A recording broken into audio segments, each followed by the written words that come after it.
Tech. Yeah. He's got a MacBook here. Uh-huh. It's not running Mac OS.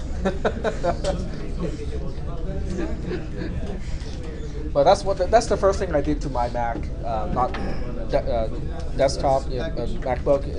Mine was actually a desktop computer running the G4. I had a G4, so I had to get a Yellow Dog to get Debian on it. It was a long process, but I did it. All right, so let's go ahead and get started. So how was the test? Well, not hard. Very fun. It was hard. Terrible. I didn't realize how much I'd forgotten. So what we'll do today, is I'm going to rub salt on wound. Yeah. Like that. Do you get a grades back? No, I'm actually still in the process of grading it. I'm changing the way I'm doing grading, so I'm going to use an outcome-based method of learning of grading. So when you look at your grade, it would actually tell you, how a question is related to quote-unquote outcomes or student learning outcomes of this class. So it might have to do with memory operands. It might have to do with memory architecture, memory cycles, instructions and stuff like that. So each question will have multiple items, which gives you the opportunity to get partial credit even if the answer is not entirely correct. But it will also help you pinpoint which concept you got and which concept you might need to review again and stuff like that. So I'm changing the system a little bit to grade instead of giving you a single number and say, oh, you got this many points. It's actually it's helping you understand where and how you lost the points and what you can review to make sure that final exam you can get those points and so that's basically the thing that I'm trying to work on with Moodle is to enable that feature so your grade is more meaningful. All right. So we'll go ahead and get started with the exam questions. And I got it all done already. Well, the solutions to the exam questions, they should be all done. And let me see what would be the best tool to do it. And you can see the system is a lot more more responsive now because I'm running this whole thing out of an external hard drive instead of a flash drive. So the flash drive was the bottleneck. I mean, it's proven by experimentation, and the external hard drive just fixed all the problems. All right, so let's go ahead. Nope, this is for cisp310. I think all of you should be able to answer this kind of question. You have no idea. You saw this just two semesters ago, I think. Yeah. Yeah. Basically, this is a multi-branch conditional statement, and the question is, how do you make z equal to 1? How do you execute line 2, line 4, line 6, line 8, line 10, and line 12? And then the answer, is basically, there are two dead branches. Those two are not possible. Okay, and this is for cisp310. The introduction to computer science, not introduction to computer science, it's algorithm design and problem solving class that I'm teaching. So if your P300 class doesn't have questions this hard, you're missing out. Oh, wait until you see the other questions like the pre and post condition thing, I remember all that. You still have a memory of that. How could I not? The nightmare circus every night. It makes that monster in the closet look kind of tame. Yeah, I can deal with that. All right, so we'll go take a look at the questions of this particular class.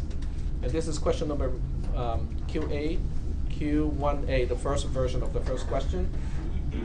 I put annotations next to it, and I can upload this entire thing so you guys can download the questions and also with the answers, annotated. So this way you can look at it and try to understand it. I have to magnify this a little bit because otherwise people in the back probably cannot see it. There we go. Show everything. All right. All right. This is. Are we ready? Question number 1. Okay. Which one of the following instructions take the longest amount of time to execute? You may assume nothing is cached. Okay, so I'm trying to make sure that clear up all the assumptions. You may assume nothing is cached. You may also assume none of the instructions result in a segmentation fault. Because if it does result in a segmentation fault, you may say, well, but this instruction never finishes, so I don't know how long it would have taken to execute the instruction. So this is removing all the factors. What is this operand? How do we call this operand? Immediate. Okay, so as an immediate operand, where is the value stored? In other words, where do I grab the 4 bytes in this case to copy to EAX? Okay, you got 3 choices. It is somewhere in memory while the instruction executes. It is in a register while the instruction executes, or it is a part of the instruction that is already decoded when the instruction executes. C. It's the last choice, right? Okay. So that means it is actually the fastest out of the 3, because it is a part of the instruction, and the instruction is already executing. So that means there's nothing to grab from memory and nothing to grab from registers. It is the fastest instruction of these 3. The second one has just L1. What type of operand is that? Memory. It's a memory operand. Okay. Now, since it is a memory operand, and I did specifically say that nothing is cached. Okay. So what do you need to do to grab the 4 bytes to copy to EAX? You have to go out to memory. Okay. And it is a slow process. Okay. By comparison, this is very, very slow. Because to go to memory, you have to deal with all the latency issues. You have to present the address on the address bus. You have to set the read-write flag. You have to trigger the chip select line. Then you have to put in the extra delay for the memory chip to have enough time to decode the address, look in its own memory, present the data reliably on the data bus, and then the processor can grab that content from the data bus. It's a very lengthy process. And that's why it's kind of slow. What about the last one? What is this operand here? It is a register operand. And what is one thing that is good about registers compared to memory? They're fast. They're much faster.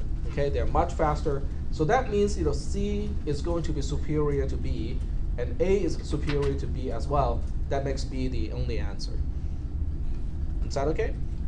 So this one is kind of a combination of what you know about memory access, the memory cycle thing, and also it just in general, memory is slow, and also which operand is a memory operand. So that's why it's a combination of testing 2 things and kind of rolled into one single question. Any questions about number 1? It's all good? Okay, so moving on to question number 2. In order to implement an adder that adds a 4-bit number to another 4-bit number, resulting in a 4-bit sum, what is the minimum number of half adders that will implement it? And the correct answer in this case is 7 and not 8. Why do you think it is 7 but not 8? How can I say 1 half adder? First carry bit's automatically set to 0. Yep. And as a 0, it doesn't require any adder. You just pass on whatever is on top of that to whatever is next to it. I think what I'll do is I'm going to grade this one, with partial credit. So if you answer 8, you get partial credit because you just basically forgot one little thing. The carry from the least significant digit is a 0 to begin with, and that's why you don't need that one extra, half adder. If you answer 7, obviously you get full credit for that. Okay. And it's all being recorded, so if I forget to do it, you can just remind me and say tag. But you said on the 5th of March at 7:10 that I'll get partial credit, because of that. So, I think the recording is good.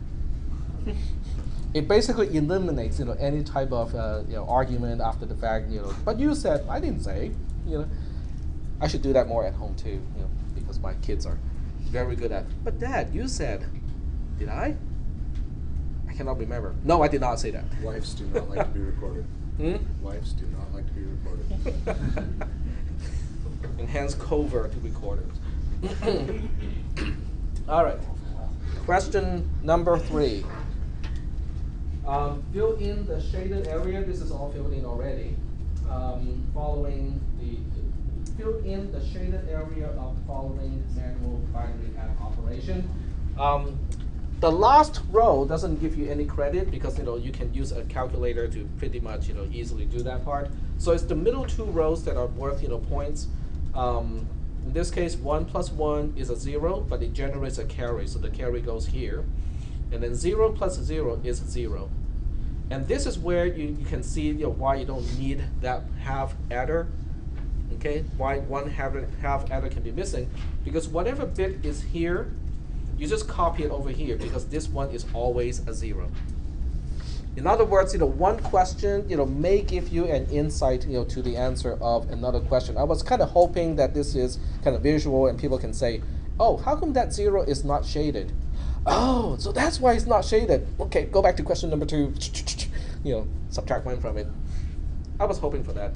I'll be looking for clues that people actually do that. Like crossing out the 8 and turn it into a 7. If you wanted to create your own data type, for instance, let's say you wanted to make a 128-bit operating system, couldn't you make use of that, change that 0 to be a carry bit from a previous operation? Yes. It is called the add with carry instruction. So there is a special add instruction to do that. But to add a 4-bit number to another 4-bit number, since I did not say that you have to deal with the carry from a previous add instruction, you don't need that least significant half adder for that.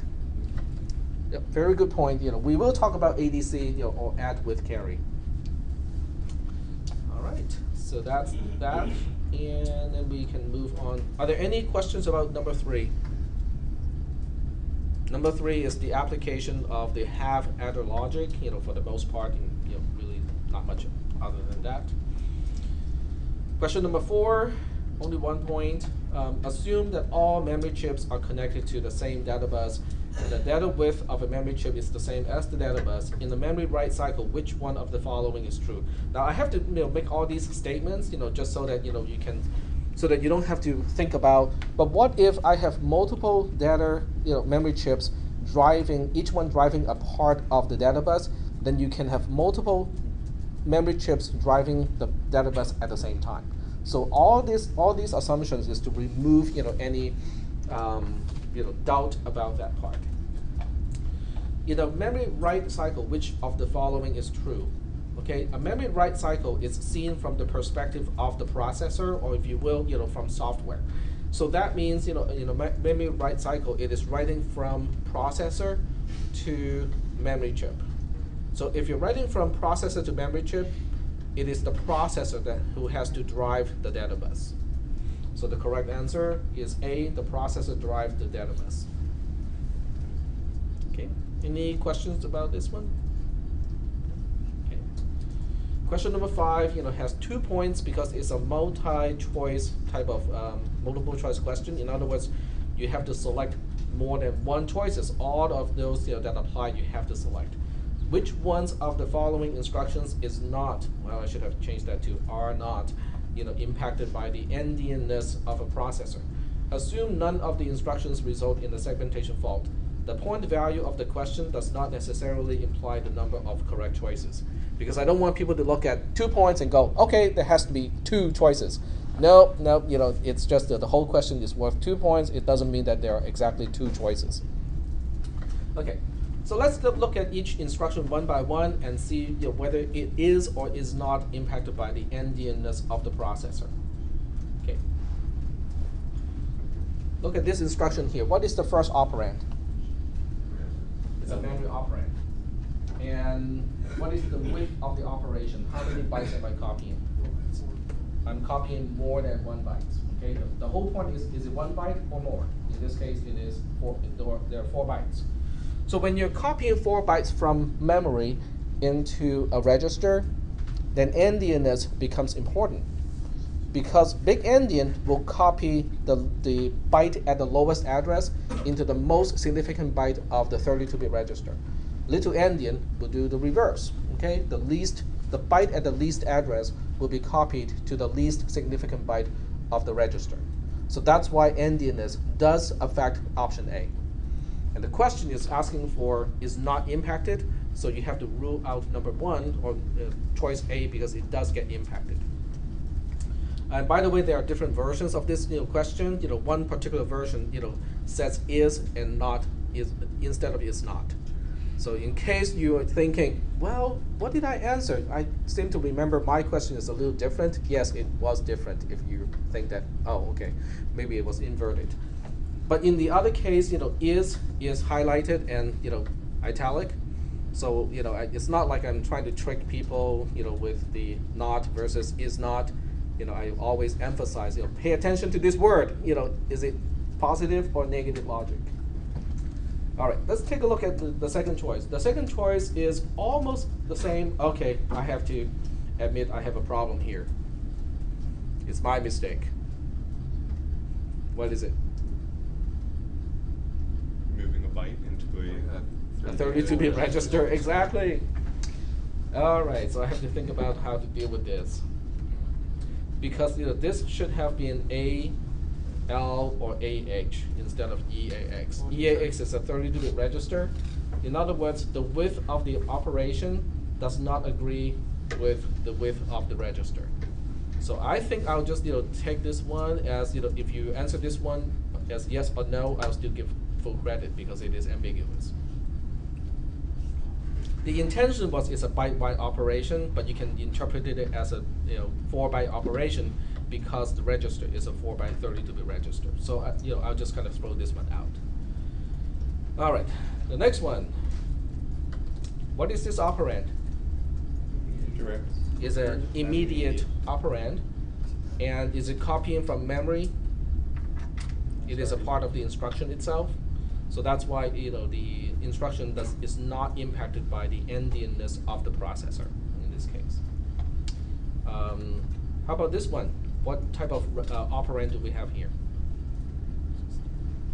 It's EAX but without the parentheses. How do we call this one? Sorry? It's a register operand. Okay? Now, it's a register operand. We are copying bit for bit from one register to another register. Is memory involved? No. No, memory is not involved at all, and therefore endianness does not matter. Bit 0 copies to bit 0, bit 1 copies to bit 1, bit 2 copies to bit 2.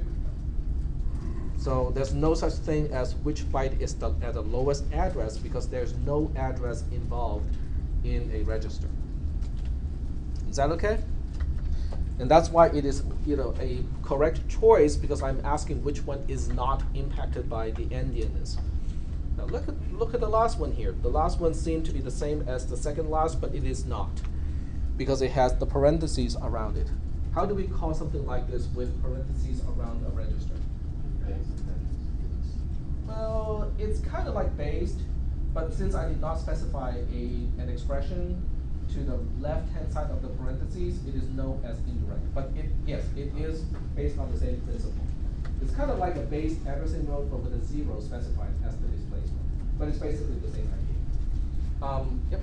I'm confused about choice C because L1 is an integer, so let's say it's A, B, B, C, C, D, D. The register EAX will end up with A, B, B, C, C, D. Well, doesn't it depend on whether it's little endian or big? It does not because it is an immediate operand. So that means the constant or the value that you're copying is a part of the instruction itself. It is not but stored in the memory. instruction. It's either stored little endian or big endian, right? That is correct. But when you specify the instruction, it already takes care of the endianness. So whether is the values ever stored in little endian in EAX in the register? In the register, there's no such thing as endianness. It is just which bit is the least significant and which bit is the most significant. Yeah. So I would think that if it was big endian in the register, you'd get A, B, B, C, C, D, D. If it was little endian, then you get D, D, C, C. You still get A, B, B, C, C, D, D. because the assembler takes that into account already. When you specify the hexadecimal AAVVCCDD, Yeah. the assembler takes that into account, and that will be the content, or that's the value that will be copied to EAX when the instruction exits. Yeah, but shouldn't the value be stored differently depending? Only if you're Yeah. storing it in memory. The instruction internally will be represented differently. But the effect of the instruction does not depend on whether it is endian. It does not depend on the endianness of the architecture. In other words, if I were to specify the same instruction using the 68,000 instruction set, using the same type of instruction, it would have copy the same constant to the register, even though the instruction is the same, and one is little endian and the other one is big endian.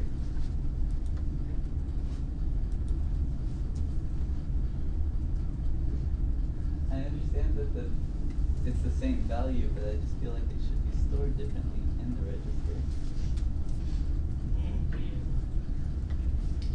It's not impacted by the endianness of the processor. But the register still does have an order. It has an HL, a high bit, a low bit.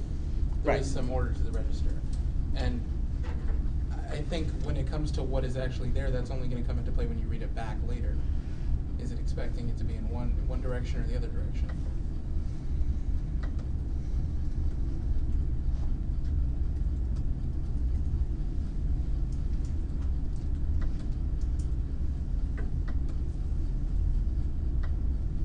I'm trying to think of, I'm trying to think how to explain why it is not impacted, or why I count it as not impacted. Because the same instruction, okay, let me just highlight it first.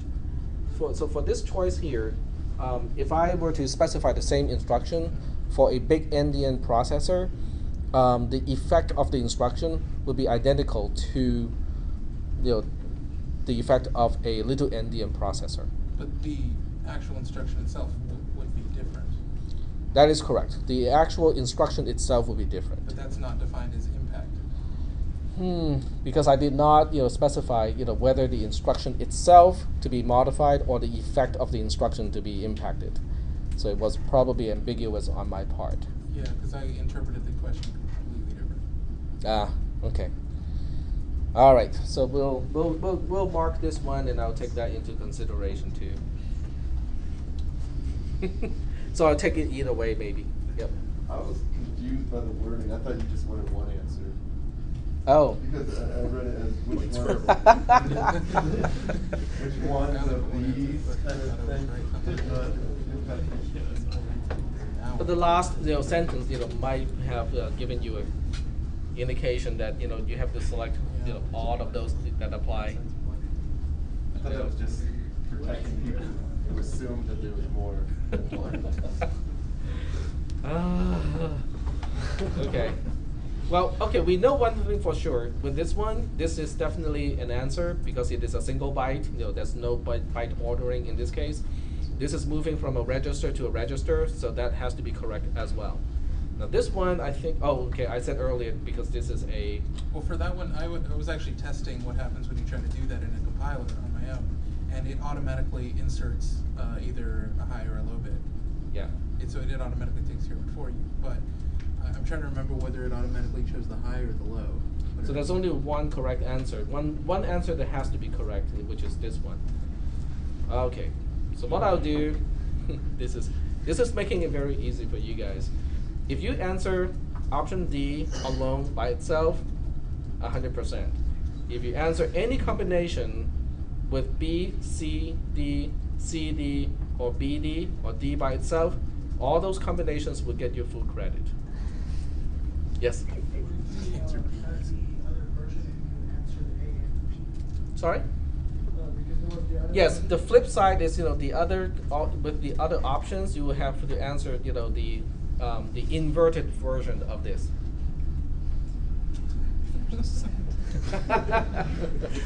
Yes, I will write a little script to help me grade this one. I'll transfer my mind onto a script so that the script can do it multiple times.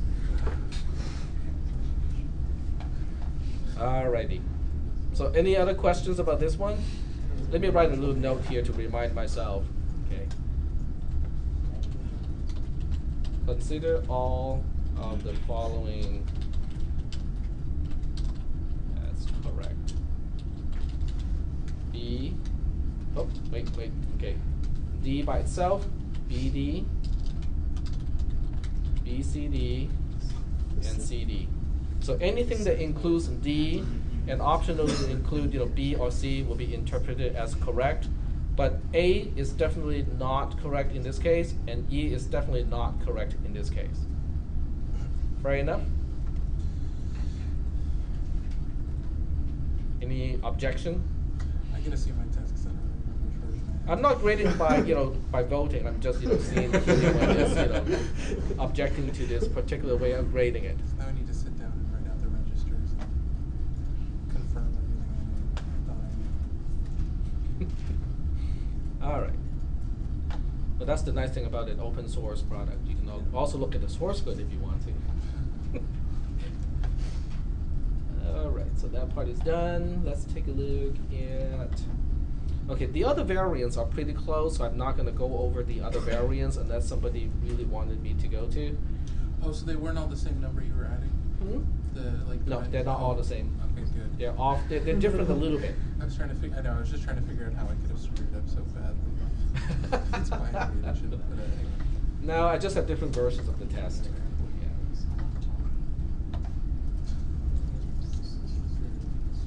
Okay, this is question number 6. Are there any other questions between number 1 and number 5? Any questions about those? Okay, let's go to question number 6 then. Question number 6, states, clearly that the following is not a complete program. In other words, if you just type the entire thing in, it may or may not assemble. Okay, I do not claim that it is a complete program. Based on the definitions provided, fill in the first underlined and shaded area. So the BL will have the lowercase ASCII code of the first letter of your last name or first name, depending on which version of the test you get, at label check here. Note that in this case, I did not specify the type of operand, which means you will have to choose the right one, from register, immediate, direct, indirect, based, base scaled, or base scaled index. I'm just throwing out all the different terms, so that you have a full selection of all of these, addressing nodes. Next, figure out the value of ECX when execution reaches, check here. Specify it in a base 16 hexadecimal in the second underlined and shaded area.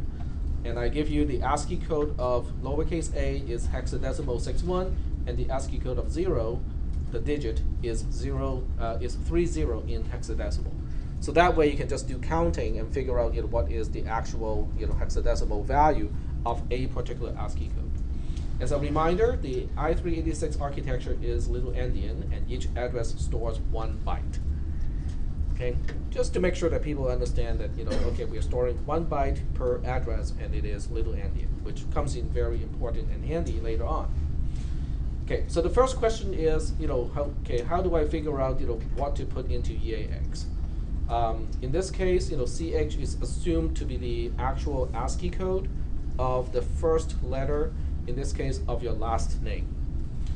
Okay, if you subtract lowercase a from that, it gives you the offset from lowercase a in the ASCII string. Is that making any sense? Because if you look at the ASCII string here, it starts with A and it runs all the way to Z. So we want to figure out the offset from lowercase a first.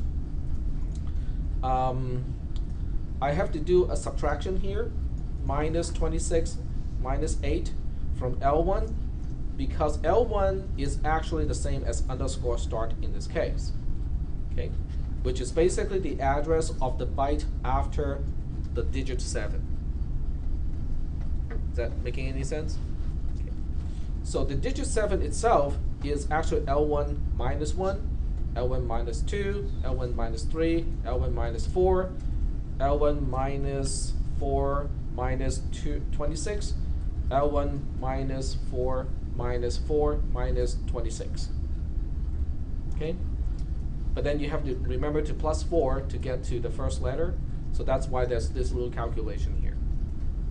To figure out exactly what is your constant, change CH to the ASCII code of the first letter of your last name. In other words, let's say your last name starts with starts with E. Okay, so that would make that what? That would make that 4. So the whole number will be negative 26 minus 8 plus 4 plus 4, and that will be your answer. No, not getting it. Well, okay. Let me put it in a different way. I'm not explaining it well. No, yes, kind of. I'll give you a spreadsheet.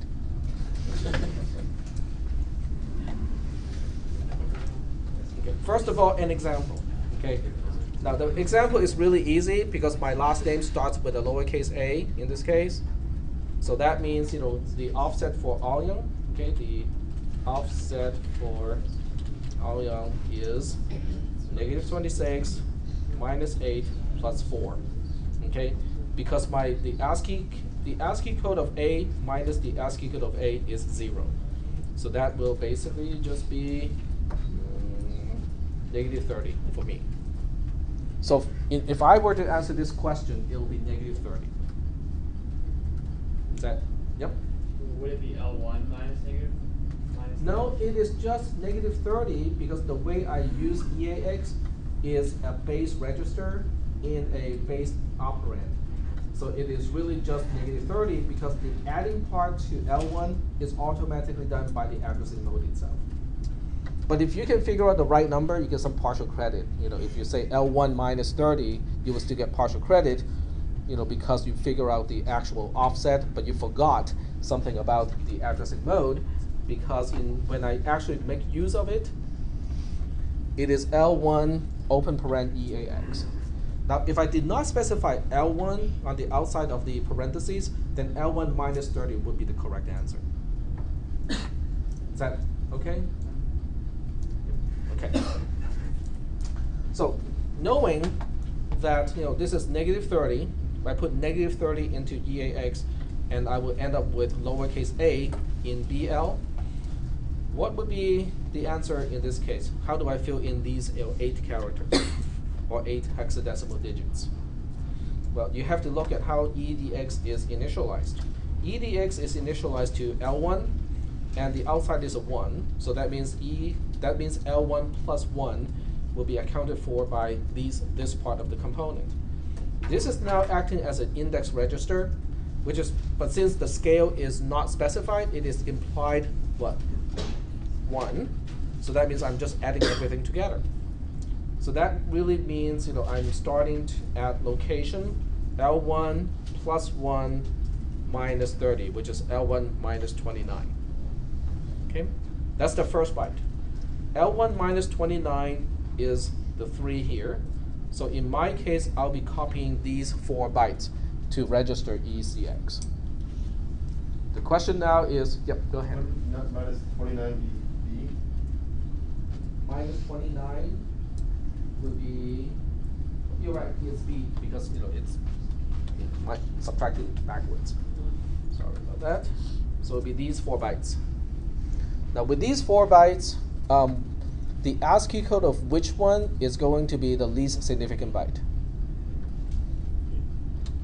Okay, 2 choices here, right? I mean, it's either lowercase b or the lowercase e.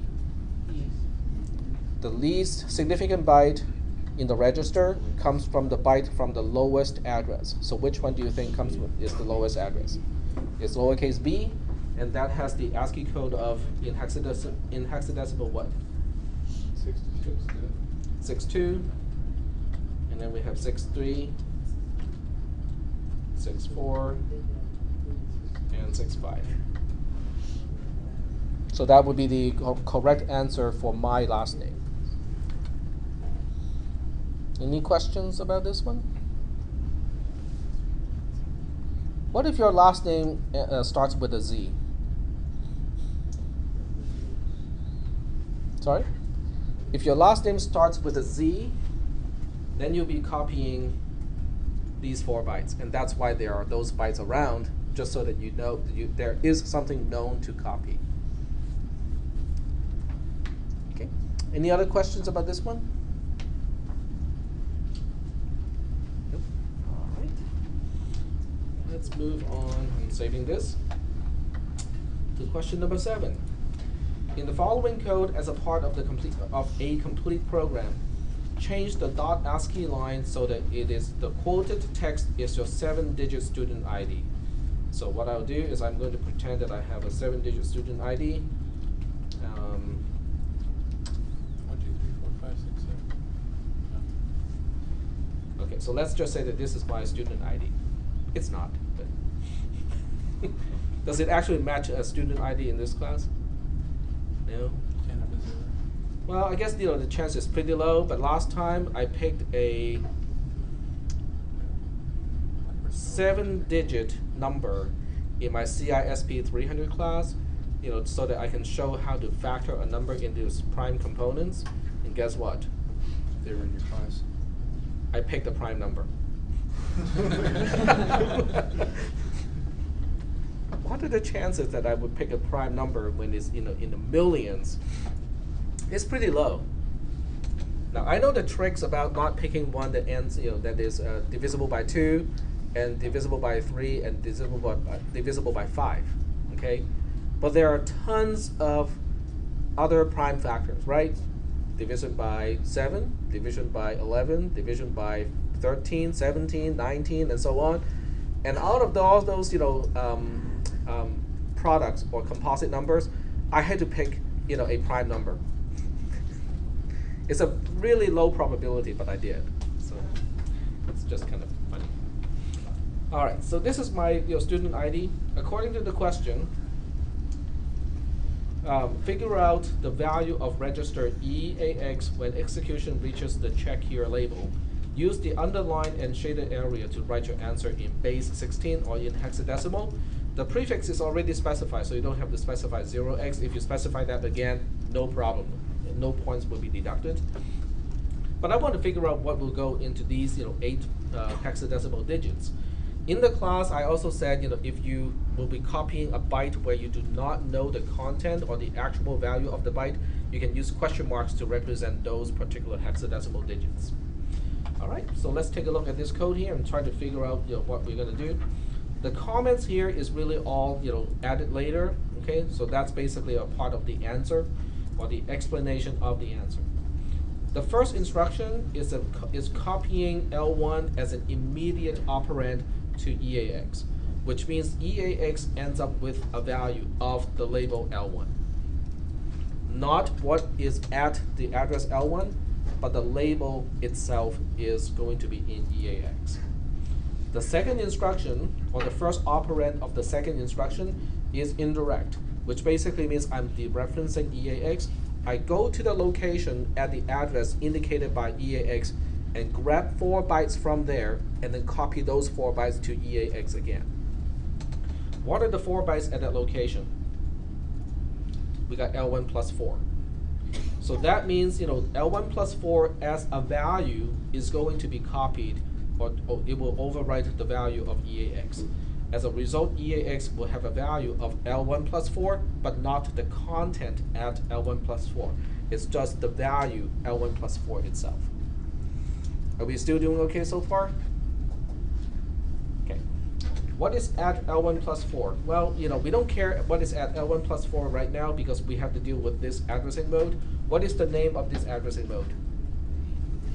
It's based, okay? So that means the actual address where I'll be copying from, in this case, is what?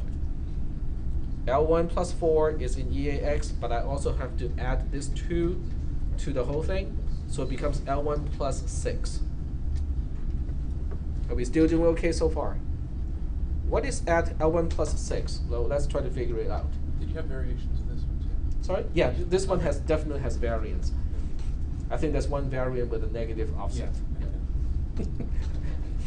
Just making sure. Yep. So this is L1.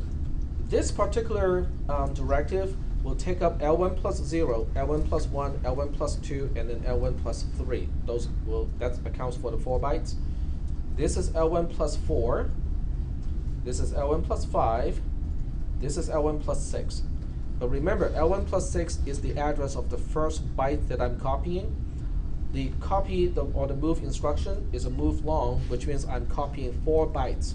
And these are the 4 bytes that I'll be copying, 8, 9, 3, 7. Which one is copied, or the ASCII code of which is going to be my least significant byte? 8. The 8, okay. So the ASCII code of 8 is 38 in hexadecimal. So 38 goes here. The next one is the 9, which is 39 in hexadecimal. And then the next one is 33. And then the last one is 37 for the digit 7. So that will be the answer in this particular case.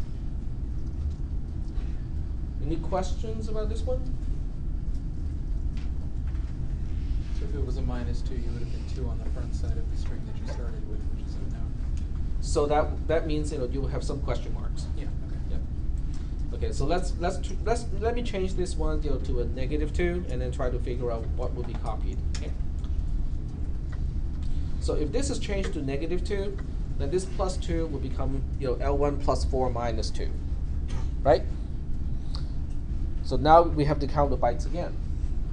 This construct will give us L1 plus 0, L1 plus 1, L1 plus 2, and L1 plus 3. But we don't know exactly the byte value of address L1 plus 2 and L1 plus 3 because we don't even know where L1 is. And that's why the question mark comes in handy, because those 2 bytes, which makes up the least significant 16 bits in this case, will be all question marks. The next 2 bytes will come from this location and this location. So in this case, it will be a 3-0 next, and then a 3-1 after, as the most significant byte. Is that okay? All right. Yep. I'm confused about the first line, the $L1 covers the EAX. Right. Why doesn't $L1 copy the 4 bytes after L1, like at L1? Because it's an immediate operand, it does not access memory at all. An immediate operand means the value of L1, the label itself, is the first operand. That is the bit pattern that you're copying to the second operand, the destination. Now, if I do not use the $, then it would go to the location indicated by L1. So in that case, the EAX will get L1 plus 4 because L1 plus 4 as an integer is what is at the location of L1. So how would I get the bytes at location L1 without treating it as an address? You cannot, because it is in memory. To access content in memory, you need a memory operand.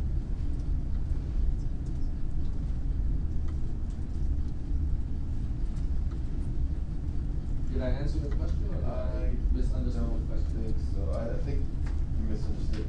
Okay, go ahead. Like the 4 bytes right at the end is L1 plus 4. The dot end. Huh? Yeah. L1 plus 4, when accessed as a memory location, would be at the 0, right? Would be At the 0. Starts at 0 and then goes 0, 1, 2, 3. Okay, L1 plus, Oh, wait. okay, L1 plus 4 is a value, okay? That value is represented as a 32-bit integer because of the dot int directive, okay? Is that okay so far? Okay. The least significant byte of that 32-bit number is at the location indicated by the label L1. In other words, L1 as a label is the address of the first byte of the value of the dot int. Spreadsheet, like they did last And I time. got a spreadsheet just for this. Okay, so let's take a look at the spreadsheet.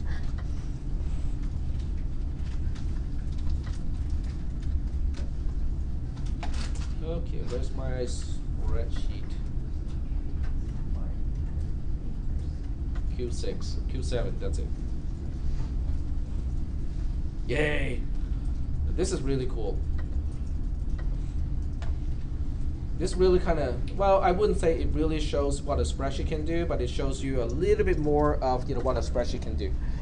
All right, so this is basically how memory is laid out from as an offset from L1. Okay, at L1 plus 0, we have question mark, because it's the least significant byte of L1 plus 4. But we don't know exactly what the bytes are, the exact value of L1 plus 1, L1 plus 4, and that's why those 4 bytes are question marks. Is that okay? And then we have the student ID. In this case, the student ID is 1, 2, 3, 4, 5, 6, 7. And I can make this spreadsheet available to you so you can actually play with it. You can change the value at the shaded area, and then the rest of the spreadsheet will change. So let me just kind of punch that number in from the other spreadsheet here. It's lazy. And then you can see, how the ASCII code, is changed at the same time. Okay. This is also, it also allows you to specify the offset, because some of you get the other offset. So I can punch in -2 as the offset, and it will show you, what are the offsets from L1 that I'll be accessing using the last instruction. So in this case, the offset I'll be accessing will be L1 plus 2, L1 plus 3, L1 plus 4, and L1 plus 5. And these are the content at those 4 byte locations. And this is the final answer, or the value that will be in EAX as a register. And I think it is consistent with my answer here. Nope, it's not. It is not the 0. You changed the value to -2. I thought I just did. 0 in front of the 1. Hmm? You changed the Oh, okay, because it doesn't have a 0 in front of it. That has to do with the formatting. It doesn't let me specify the 0 here.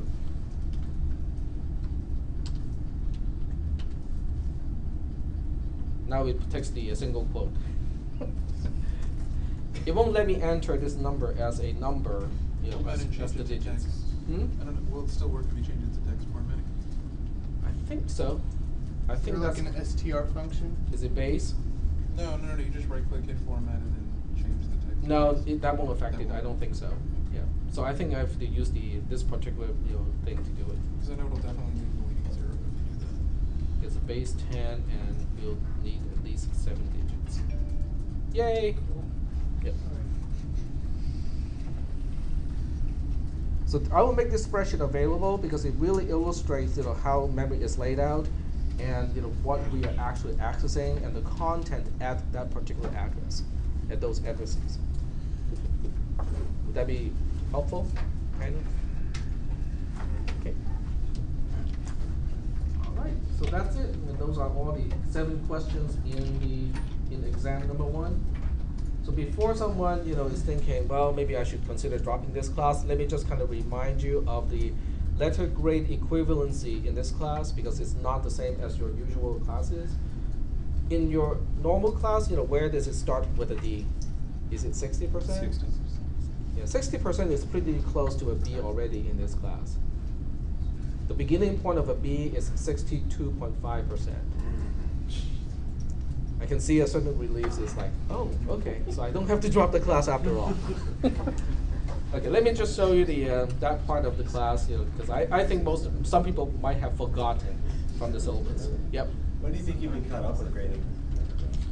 I'm hoping by Thursday, because I'm just setting up Moodle to include outcomes, but then I have to indicate the outcomes. I have to add outcomes to the class first. With the homework as well? The homework will take a little bit longer because I'm putting priority to this one first. Yeah, because this one does account for 20% of your final grade. The homework, is cumulative. All the homework, will only amount to 20%.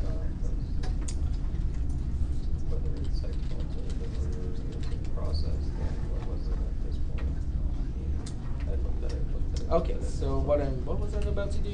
Syllabus. Syllabus. Thank you. So if you go to letter grade equivalence, that's the layout of the letter grade equivalence. Does that help? How many people have forgotten this already? No, I don't know. How many people looked this up right after the exam?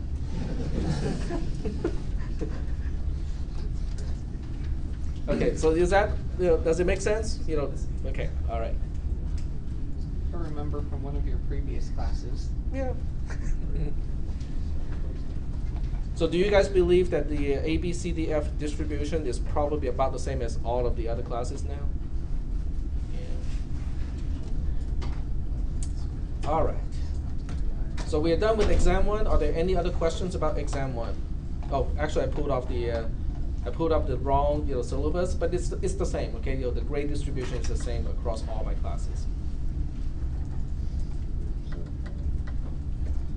All right, let's go back to P310 and let's see if we can finish the discussion of flags in today's class. Go ahead.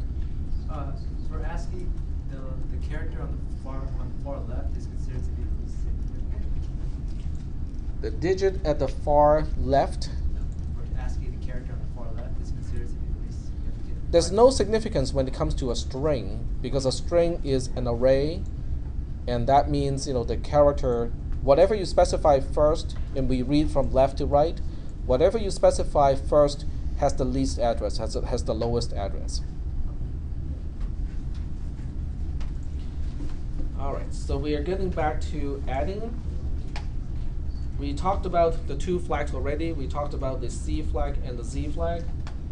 One is called a carry flag and the other one is called a 0 flag. So now it's time to move on to the sign flag. The sign flag is easy.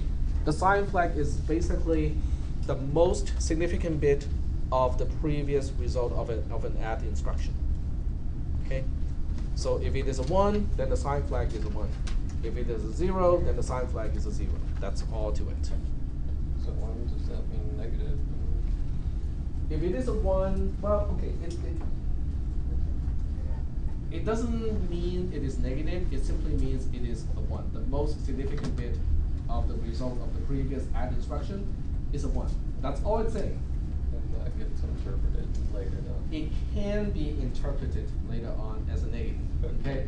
But we don't want to throw unnecessary interpretation here, okay? So all we are saying is the sign flag is the most significant bit of the result of the previous add instruction, okay? The move instruction does not change the flags, okay? You can use the move instruction all you want, and it doesn't change the flags at all. At this point, only the add instruction can change the flags. Are we doing okay so far with the explanation of the sign flag? Okay. So in this case, the explanation or the most concise explanation is the sign flag is the latched version of the result or the sum and bit n minus 1 of the sum n being the number of bits of the operation. So in an 8-bit system, if the result of an addition is this value, then the sign flag is set or a 1. On the other hand, if the result is this value, then the sign flag is cleared or 0. Are there any questions about what I mean by set and what I mean by cleared? Set means it is a 1, cleared means it is a 0. Okay. The sign flag, or the S flag, is also known as the sign flag. Some instructions interpret this flag to see if the result of an addition is negative or not. But we have not really talked about those instructions yet, so let's not worry about that. This is how an instruction can choose to interpret the value represented by a bit pattern. In this case, any instruction that reads the sign flag interprets bit pattern with the MSB. This B is in lowercase, which means it is the most significant bit being 1 as negative. But once again, we are talking about interpretation here. I think at this point, it is probably best to really just look at the sign flag as the most significant bit. All right? The next one is even more confusing. This is really, I think, the most confusing flag of the 4. The O flag represents overflow. Okay, the O comes from overflow. This flag is even more fascinating / confusing than the sign flag. The overflow flag is set using this particular equation. N is the number of bits.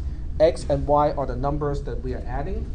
And S is the sum of the result. Okay, so are we okay with the notations? Yeah, it got mangled in my browser. Hmm? It just got absolutely mangled in my browser. Yeah, you need a new browser. It's Chrome.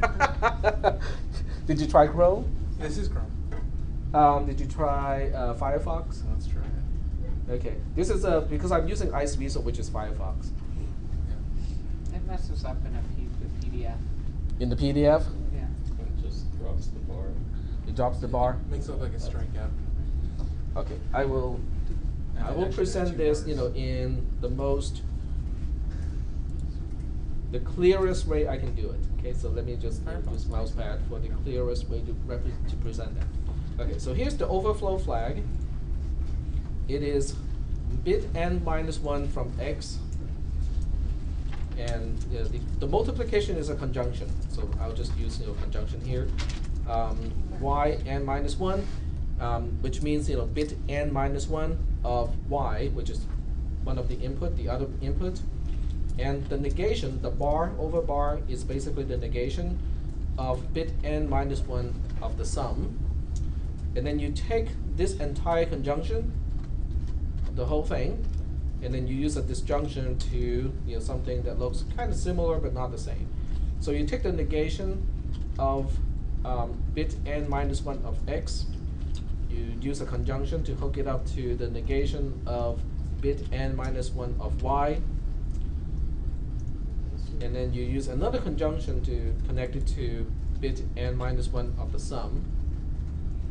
And that's the overflow flag. Is that representation better? Kenneth? It spells out all the operators. The bar works if you use the HTML version. The HTML version? I was on HTML HTML. Yeah, version there are shows 2 up right. HTML versions, by the way, so you have to kind of use the right HTML version. Thus, your URLs, starts with HT-LaTeX.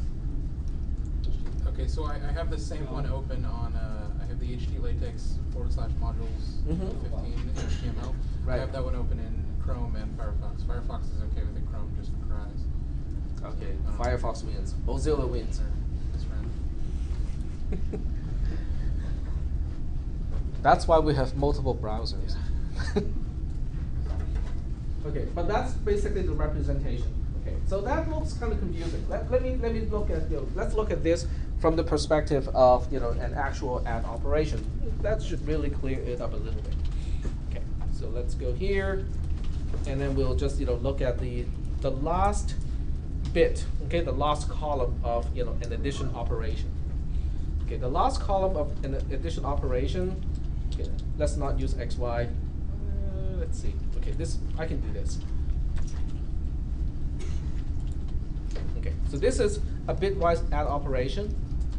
So what we are looking at here is to say, okay, this time I'm not using a half adder. This is the actual sum of the operation.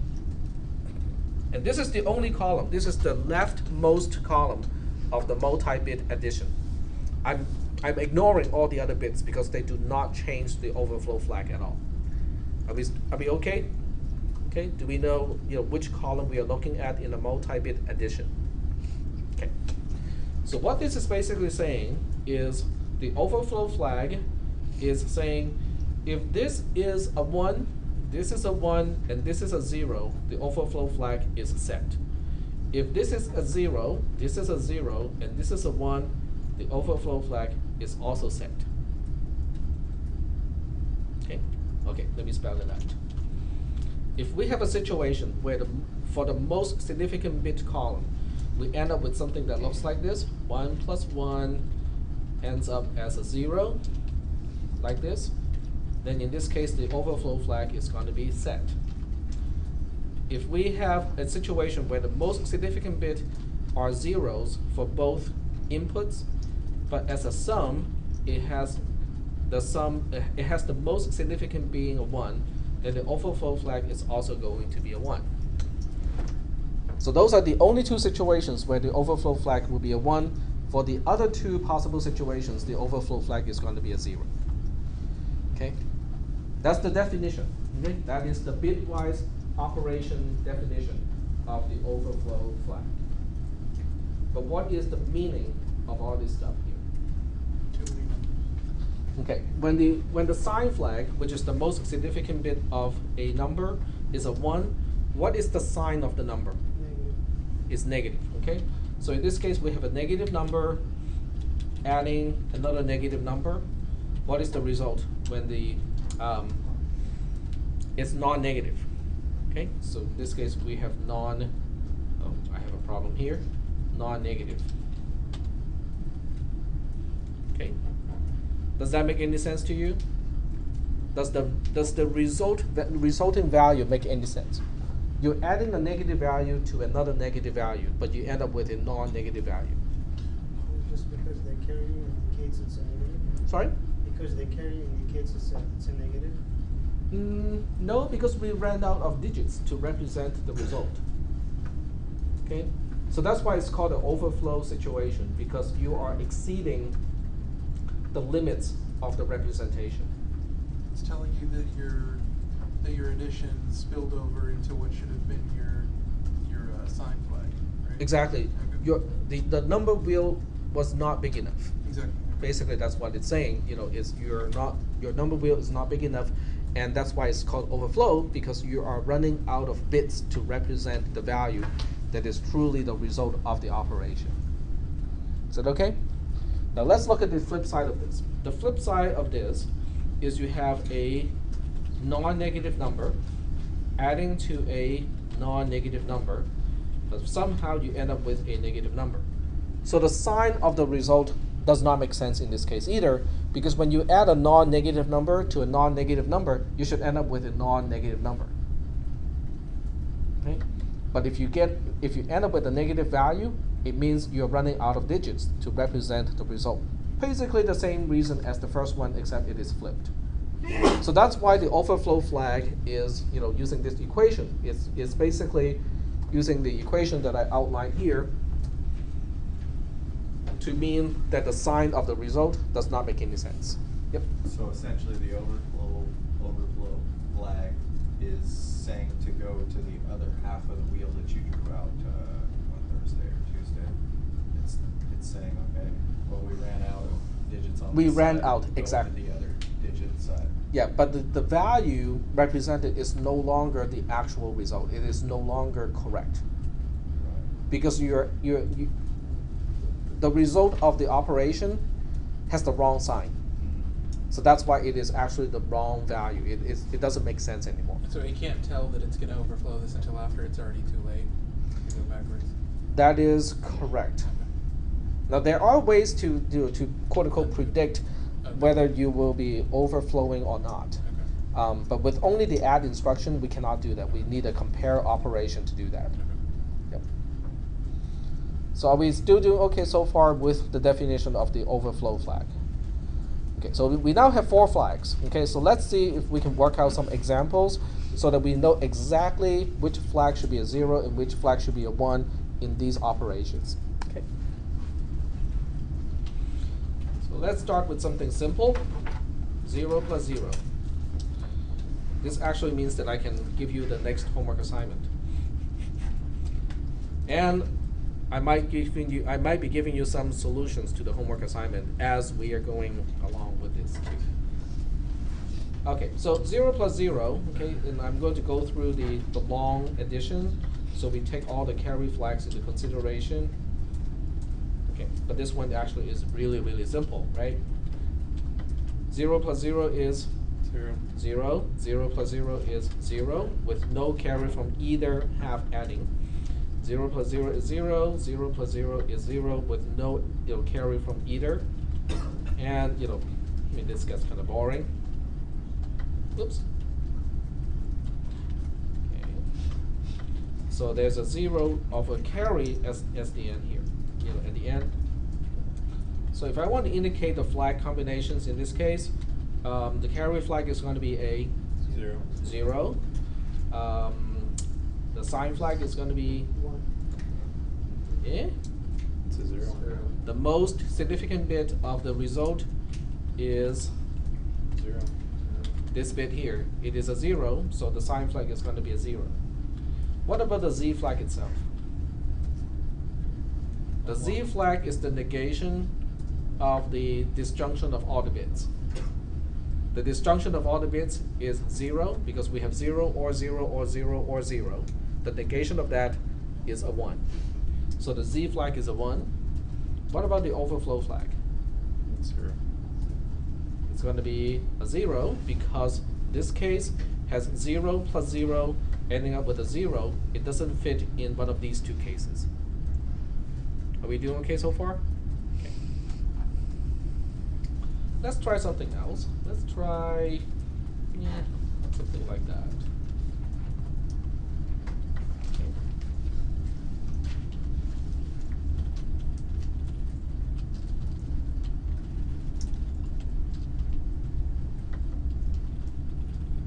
All right. 1 plus 0 is a 1. 1 plus 0 is a 1 with no carry from either one.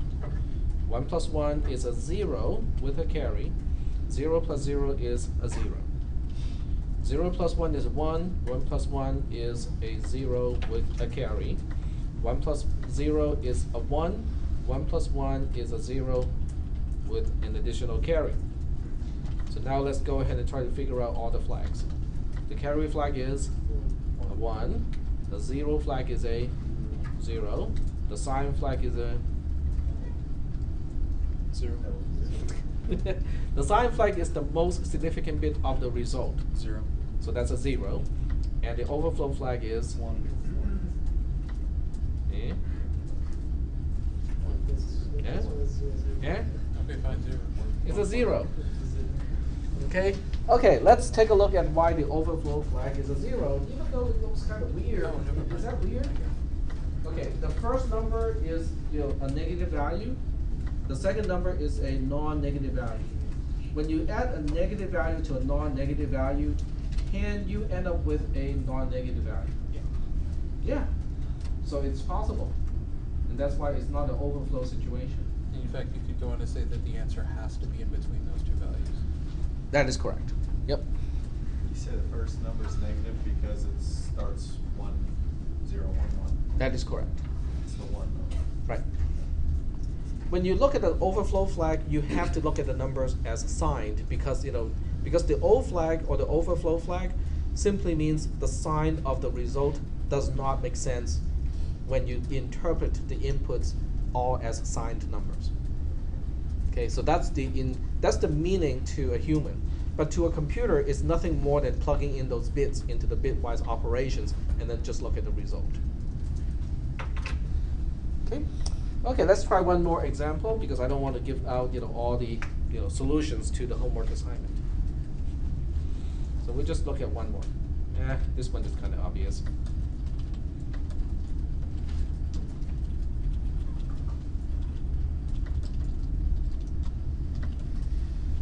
Let's take a look at this one. Then I'll give you the homework assignment. I'll basically give you a due date for the homework assignment and kind of give you the instructions to do it. 1 plus 1 is a 0 with a carry. 0 plus 0 is a 0. Same story all over the place. Okay, 1 plus 1 is a 0. 0 plus 1 is a 1.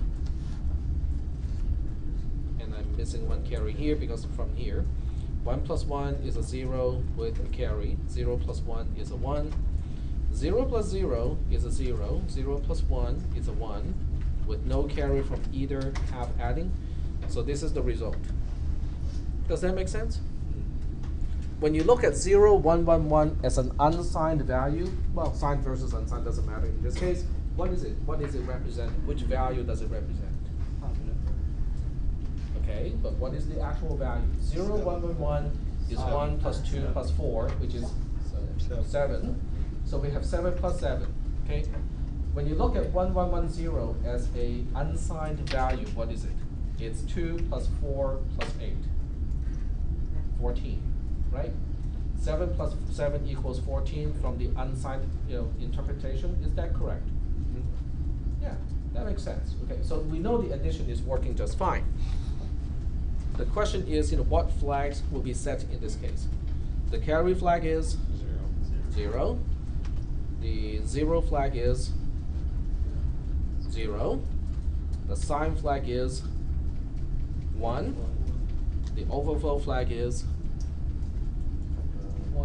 1. Exactly, because we are adding two non-negative values, non-negative, non-negative, and then the result, when it is interpreted signed, the sign of this number does not make sense.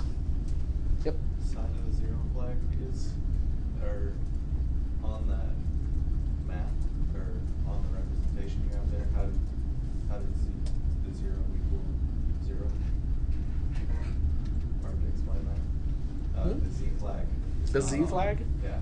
Yeah, the Z flag is, okay, the Z flag is basically the negation of bit 0 of the sum, or bit 1 of the sum, or bit 2 of the sum, or bit 3 of the sum. Oh, so if they all equal zero, then it's one. Only if they are 0, then the Z flag is a 1. Okay. Yep. So that one's rarely a Right, because the Z flag basically is asking the question, is the result 0? Okay? So in order for the result to be 0, or Z flag being a 1, you need all the bits of the result to be zeros. And that's why that logic equation works, because if you have at least one 1 in the result, then the Z flag is going to be a 0. And then that becomes important only if you have an overflow or a carry situation. It is, well, it depends on how you use the 0 flag, but yes. The Because if 0 you- flag is far more useful in a compare instruction than in an add instruction. Because if the zero flag is set, then you know that if there's also a carry or or an overflow, then you know the answer isn't actually 0; it's something else. Correct, yes. It's only because of some side effects that you get a 0 as a result. But that only applies to one case, but not the other case. All right. So, are we doing okay so far with the definition of the flags, the 4 flags? Okay. We are ready for the homework assignment. So I'll go back to here and go to the homework assignment. And where is it? Flags after. Here. Let me change the date, Well, no matter you guys can, no wonder you guys cannot turn it in because it is from last year. And unless you can travel in time, you won't be able to turn it in. We were just talking about, traveling beyond the speed of light in the lab. As long as the carry flag's set, you're good. And carried away flag, yes. All right, so I'll give you a week to do this, which I think should be enough time. So let's see, today is the 5th, you guys have until, what? Oh, wrong year. There we go. Today is the 5th, so I'll give you until the 12th to do it.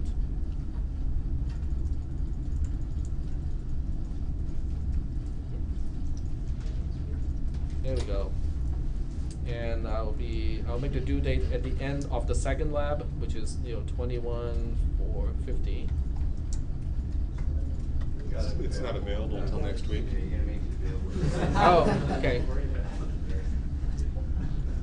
It'll be due at the same time when it's available. That's good. Yeah. Sure, just make it available now, because I'm about to get it.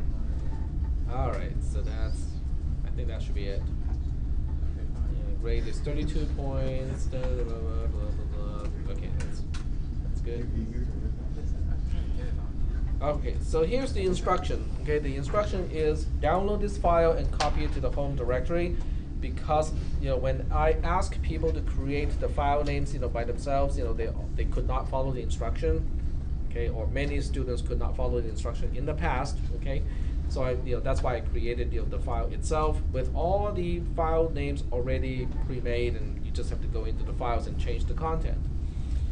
Copy to the home directory of your assignment account. Use the following command to expand this command. Pretty much the same stuff as the previous homework assignment. You will find a new folder called flags, and it has 16 files. The files have specific names to indicate the flag combination that you need to accomplish. If you see the name of a flag or the letter of a flag like C, O, S, and Z in the file name, that flag has to be set. When you look at IRE flags, if a flag should be cleared, its place will be replaced by the lowercase letter x. So that means when you look at the file name CXSX, it means the C flag and the S flag, they both have to be ones, but the O flag and the Z flag will have to be zeros. Okay? Is that part okay so far? You know what your sample program is supposed to accomplish? Okay. Each file has its place for you to explain the call in the case the flag combination is not possible. In other words, certain combinations of flags, okay, are not possible. You have to explain to me why it is not possible. If it is possible, you just have to write the program, fill in the values so that that particular flag combination will happen. When you're done, create the submission tar file using the following command, which is basically the same thing as what you did with all your homework assignments. And then, as usual, upload the resulting file to Moodle. Okay? Are there any questions about the instructions for the homework assignment? Okay, there are 16 possible combinations because we have 4 independent Boolean variables. Some combinations are not possible. If you have 2 combinations that are both impossible, but they can share the same explanation, you can, if you want to, just say, see which other file, or you can just copy and paste the explanation. Yep. Change the availability to 920. You can get it right now, even though it doesn't say it. Is it available right now? You can Yeah. download the file, you just can't submit it until after the lab's over. Yeah, you can get the file, you just cannot turn it in tonight. Okay. But just in case someone wants to do that, I'll make it available. I'll make it possible so you can turn it in tonight.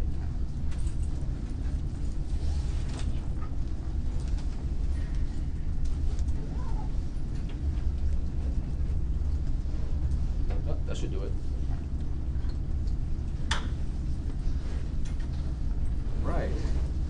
So any other questions about the homework assignment? No? Okay.